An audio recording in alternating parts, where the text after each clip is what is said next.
In this video today, we're going to talk about how to be able to stop your back pain in 2021. What are the habits that you need to keep? What are the habits that you need to start? And what are the habits that you need to pay attention to and modify? If this is something that you think is important to you, let someone else know about this video. Take a look and listen to the different points that we're going to mention. Hit like, subscribe, and in the comments, tell us what habits you do that you think are causing your back pain and what habits you do that you believe helps improve your back pain.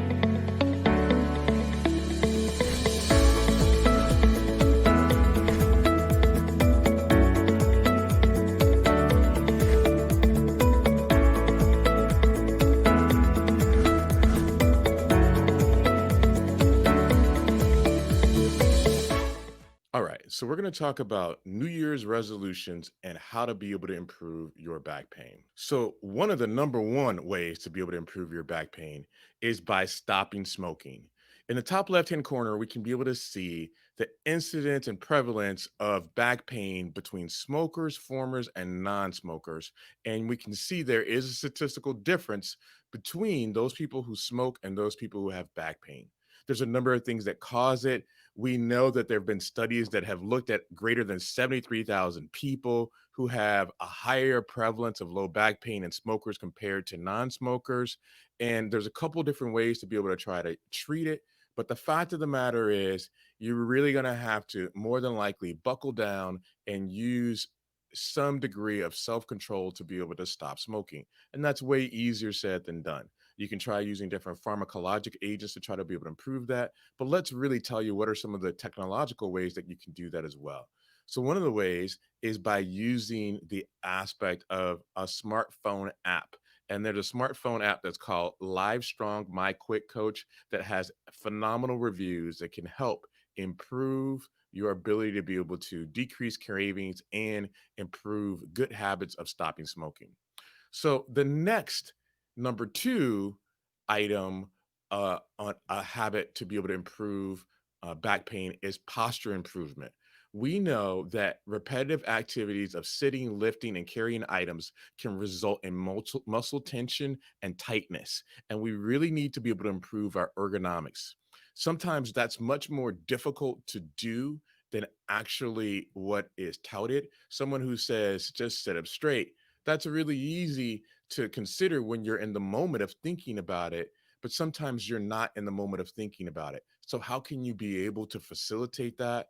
Well, there's an app that's called Upright Go To. You can go to Amazon to be able to get the wearable that you place on your back, which basically gives you a little notification to tell you to improve your posture, which at the end of the day can be able to improve your back pain. Number three on the list is the aspect of weight loss, right? So when we talk about weight loss, there's a number of things and attributes that are attributed to it.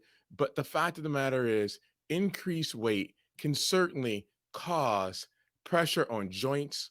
It can cause total body inflammation. It can increase the risk of multiple chronic diseases. And for every pound of weight loss, it can reduce the load on different body parts, including your knees, by as much as 4 pounds. And that posterior chain certainly affects the back. One possible solution is to be able to increase your plant based diet in order to be able to improve your overall health. Number four is exercise and activity. And although we know this is something that we should do to try to be able to improve back pain, when you're hurting, it's sometimes very difficult to do. So we really need to be selective in the exercises that we pick. So what are some of those exercises? They are as follows. We really need to focus on core stability. There was the a study that looked at core stability exercise versus general exercise for chronic low back pain. And what they found was that, in short, core stability exercises were more effective than general exercises for decreasing pain, and that it increased back specific function. So it allows for you to be able to do other things. And exercise therapy was frequently more effective than other treatments, including medications as well as other different modalities. So the focus is to try to focus on core stability exercises in order to be able to provide some degree of relief. Number five is to look at whether vitamin intake is appropriate or not. When we talk about different vitamins, one of the things to look at is the elements of something like vitamin D deficiency. It's associated with low back pain, particularly in younger women and those with severe levels of deficiency. So, one possible solution is to be able to use uh, an evaluation by your physician to figure out, does a deficiency exist? And if so, to provide supplementation with calcium and vitamin D in order to be able to get to that level that you really need. One of the things to look at is the aspect of sleep habits in order to be able to improve your overall pain. So, sleep habits are critical in terms of improving pain on a number of different fronts. The first is that hygiene with the aspect of how your room is set up, meaning is it cool, is it dark, is it quiet, can be able to improve your overall control of how well you sleep, which can be able to improve your pain. Secondarily, you want to look at being able to decrease caffeine close to bedtime. And finally, you may want to consider using deep breathing and guided imagery to be able to put you within that proper state of getting better sleep so you can decrease your pain. If you found this video helpful, please slightly massage that like button, hit the subscribe button, and let us know questions that you have about how to be able to improve your back pain and what you currently do that works for you so we can share that with others. Thank you so much for your time and continue to check out some of our videos about how we can help you punch pain in the face and get back to leading the life you deserve.